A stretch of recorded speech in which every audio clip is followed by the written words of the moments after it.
Welcome into the latest edition of ESPN FC. I'm Dan Thomas, joined in the studio today by Shaka, Hislop and Craig Burley. We also welcome, first time in a while, Melchiot joins us. Julien Laurens, after his extended holiday, joins us as well. Returning very much near the bottom of the Fantasy League, but no time to dwell on that as we reflect on Manchester United's defeat at Old Trafford yesterday against Liverpool. No surprise, it dominates the back page of the English headlines. Slot and bothered, shocking. Erik in a right muggle. We talked about it yesterday, but it's definitely worth showing you again. It was brilliant, wasn't it? The exchange between Ian Ladyman, the Daily Mail journalist, and Ten Hag. Here it is in all its glory. The mistakes that your team here today are the mistakes that they've been making for 2 years. And what makes you confident that it's players that are the problem and not your coaching? So what do you mean? Tell me then, explain me. Maybe you can explain me which mistakes we make regular. Well, constantly turning the ball over in your own half, playing the ball out from the back, getting mugged, chances coming on the back of it, counter-attacks when you're outnumbered, giving up endless chances in your own stadium against the team's biggest rivals. With the greatest respect, I've been seeing that for so long now. You are sure? Absolutely. I don't think otherwise you wouldn't win trophies as we did and to beat big opponents. So I'm sorry for you. I have another vision. You wouldn't, with the greatest respect, played brilliantly against City in that final. You almost lost to Cambridge in the semi-final. I mean, come on, let's have a realistic view of what happened there. I think we won after City the most trophies in English football. So I'm sorry for you. I'm sorry for you. That's exactly what you want after. But he said the most trophies in English football. Second most. So after City. Yeah. Who? Well, but is he talking about Manchester United historically? No, he's talking about second most in comparison to everybody else. During his tenure. Yeah, during his time. Yeah. He's. What's he going to do, Craig? How's he going to fix this? Can he fix this? Well, of course, Ugarte coming in should... Oh, we'll talk about Ugarte. Ugarte is the saviour. We'll talk about him with Jules in a moment. Yeah. Well, I'll just mention him, if that's all right. That's supposed to give them fixed part of the problem that was pretty evident yesterday. I suppose when De Ligt gets some more game time, I don't know when Shaw's expected to come back, but they've got Mazraoui and Dalot. McTominay's gone. I think they look short, even with Ugarte. I think they look short in the middle of the park anyway. Kobbie Mainoo's a terrific young player, but I think defensively... And we didn't really touch on that too much yesterday because Casemiro was a big part of the discussion. That Kobbie Mainoo has still got a lot to learn about the defensive aspect of the game. He's terrific on the ball, but he's still got a lot to learn about his positional sense. And so there's lots of flaws that a smirking Erik Ten Hag kind of brushes off. And I think Ian Ladyman, who I know pretty well, and he's, a bit of a bulldog in there. It's just name dropping. Yeah. He's a journalist. Why would I name drop a journalist? I don't know, I couldn't give a stuff. Why does it matter if you know him or not? Well, I'm just telling you what he's like. Bit of a bulldog. Why don't you sod off? Why don't you go back to the hospital and have a few more days off? Right? So, I didn't keep you in long enough, by the way. I'd have kept you in for a week. But I think he's manoeuvring himself back into the position that he was in. And I said this yesterday, that he was in towards the end of last year, where the United fans sort of wiped the slate clean a little bit with him, and they were kind of blinkers on, FA Cup final. He's the guy, even though they were out there selling themselves to all the other managers, they convinced themselves he's the guy, he'll get it right for us, blah, blah, blah. I think he's back in that position of vulnerability. Yeah. But that was always the case, wasn't it, Shaq? We spoke about this after the FA Cup final win. If they keep him, he is very much not on solid ground, is he? Because of what's happened. Because of everything that led up to it, and how is he going to start the season? He started the season with 2 defeats. Quite clearly wasn't on steady ground, just to start with. The fact that Manchester United kind of flirted with bringing in a new manager and spoke to people, but then decided that Ten Hag was the right decision, which shows that they were uncertain just to start with. And then, truth be told, and to Ian Ladyman's question, who I don't know as well. Just because he doesn't... Do you know what it is? Just because... I've heard he's a bulldog. Just because he's over here and he does knows nobody, right? Nobody, no contacts. I got sidetracked. To the question, before a ball was kicked, I thought Manchester United had a pretty decent transfer Didn't window. you all predict Manchester United? Is that right? People who were in my DMs. No, I went for a draw. Oh, OK. Oh, I know. I did. You predicted Manchester yeah, United, right? But before a ball was kicked, hold on, we're not going down without. I'm not going down DMs. Somebody had to. I had nothing else to do. So before a ball was kicked, I thought United had a decent transfer window. Bring in De Ligt, Mazraoui, Xerxes to provide cover. You sign Ugarte, OK, he's not available. So you think, yeah, they've started to address some of their issues. But to the question, it's the same Manchester United. For as good as you may want to paint the transfer window as being for Ten Hag, you even managed to get rid of Sancho, which, again, is another huge plus. It's the same exact Manchester United. So, again, to the question, I don't know how you have faith that Ten Hag is the man to turn this around. And to be fair, yesterday watching the game, you would have thought that Slot had been there for a third season and that Ten Hag had been there for 3 games. Really, it felt like that. And yeah, you can look at the first half hour and the game was quite balanced and United were quite organised. Not that they offered much with the ball. And yet, Xerxes has 2 big chances to score at some point when the game is 2-0 down and then 3-0 down. But overall, I just don't think he's enough. And again, but last season, remember how many times we talked about Ten Hag and his press conferences and how he was himself in denial of what his team was producing, of the work he was doing, compared to what we would see all of us. It's not good enough. He can say as many times as he wants. He won more trophies than anybody else bar City in his tenure. That's 2 cups. 2 cups, and last season was the worst ever season in the Premier League, and the worst season in the league for 40 odd years or something. So it's not because you won the FA Cup against all odds against City in the final that your season has been great. This is not true. So he has to stop justifying everything by the fact that he won 2 cups in 2 seasons, because that's BS, really. Because if you look at last season, they were terrible from start to finish. It was an absolute shambles. And yeah, in the end, they won the FA Cup somehow, but Coventry should have beaten them. Even before that, Newport should have beaten them. They were 2-2 against Newport in the last 16 or the quarter-final or something, and Coventry were unlucky not to beat them in the semi-final at Wembley. So this line about, I won 2 trophies, so you can't criticise me, I'm doing a great job, the fans love me, I'm doing great. This is not true. He's in denial about that. Mario, are we being too harsh? No, I think I was surprised by the way Ten Hag got exposed by Slot, because they both know each other. They played against each other a number of times, you understand, because of the Dutch background and the league in Holland. And for him, then we have to remember, Slot has a player in Gravenberch. Gravenberch is the player that was very instrumental in the system when Ten Hag was on board. So, having said that, he knows a lot about that kid. You know, the way he goes right through the middle and the way why Slot played him, because he knew that when Ajax has the ball, we stretch the game wide open. When we lose the ball, we make it very compact.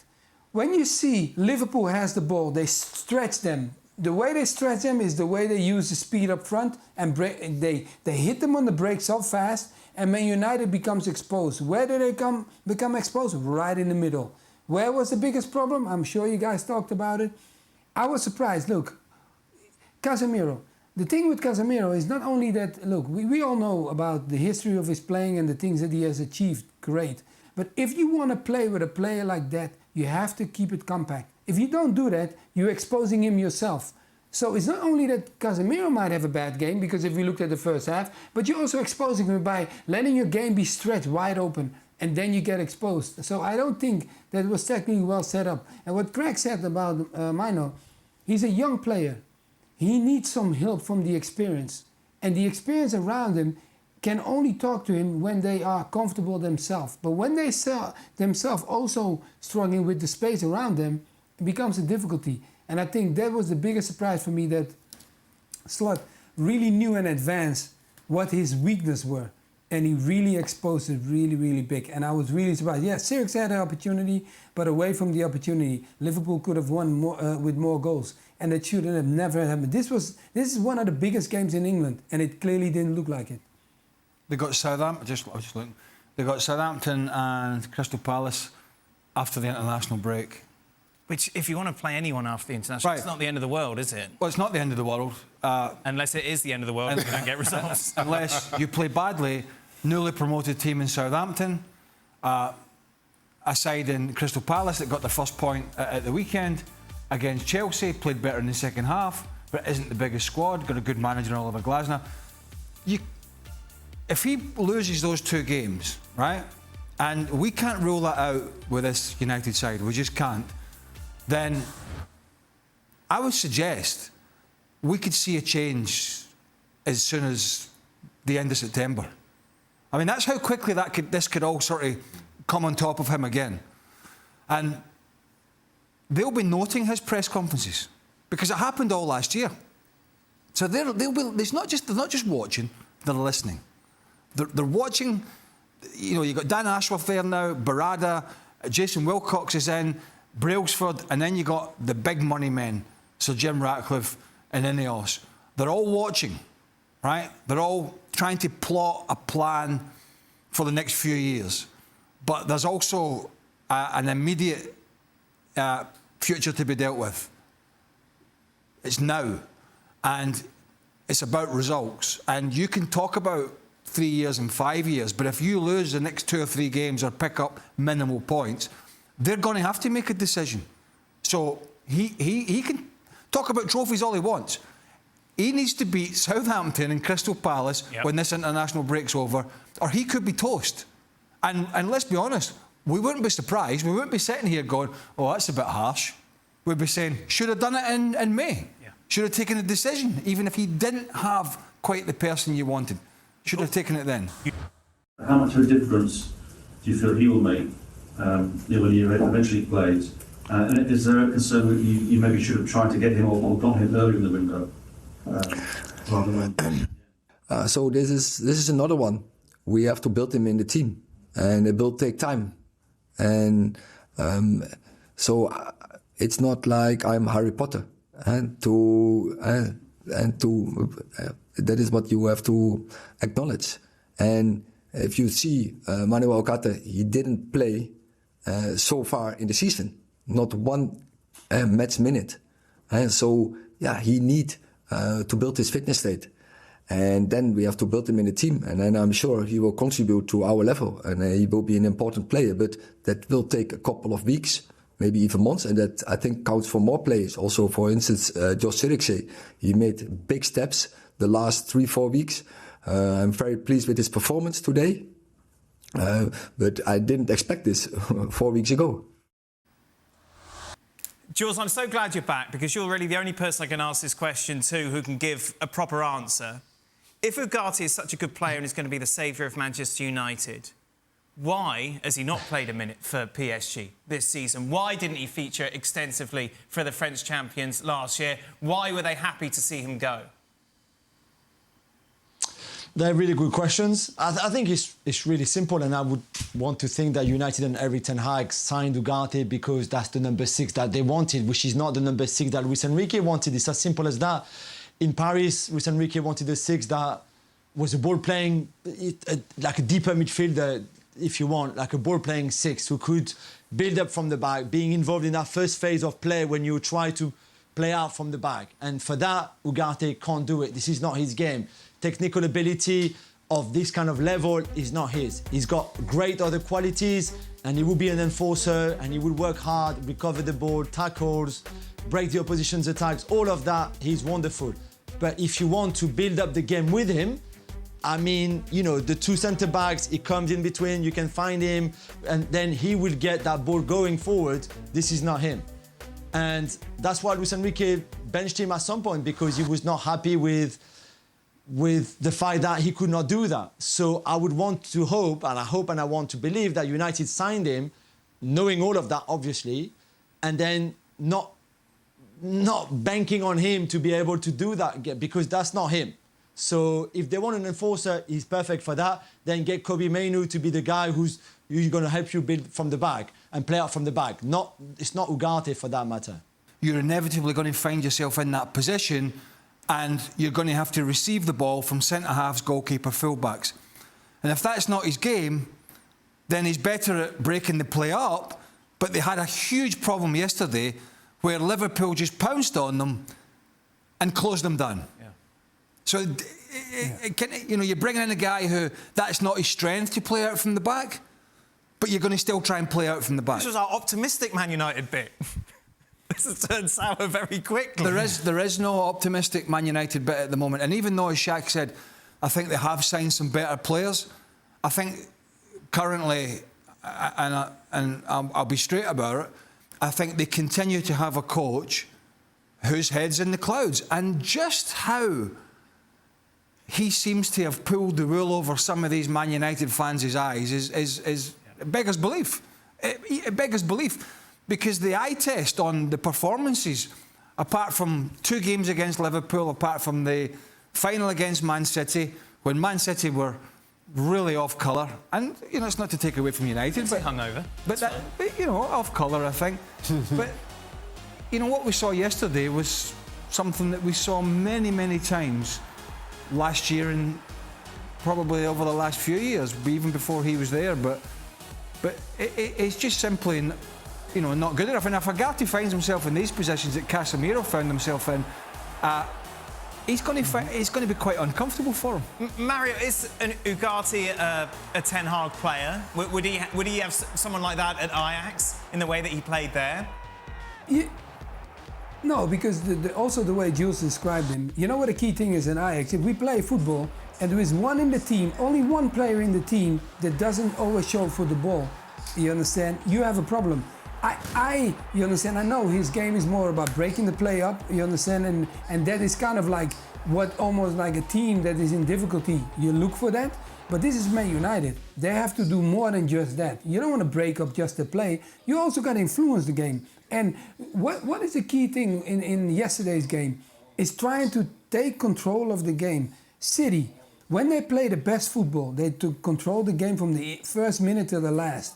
What Liverpool did was identical control. They controlled the tempo. They knew when they wanted to press. They pressed them so high. It's not a lot of people that say like, oh, I'm going to Man United and I'm going to press you that high. No, only the teams that believe in themselves and know they can beat you. And that's what Liverpool did. And then I say like, things like that is Ugarte is going to come. He's going to fill himself in a team that is almost screaming for help.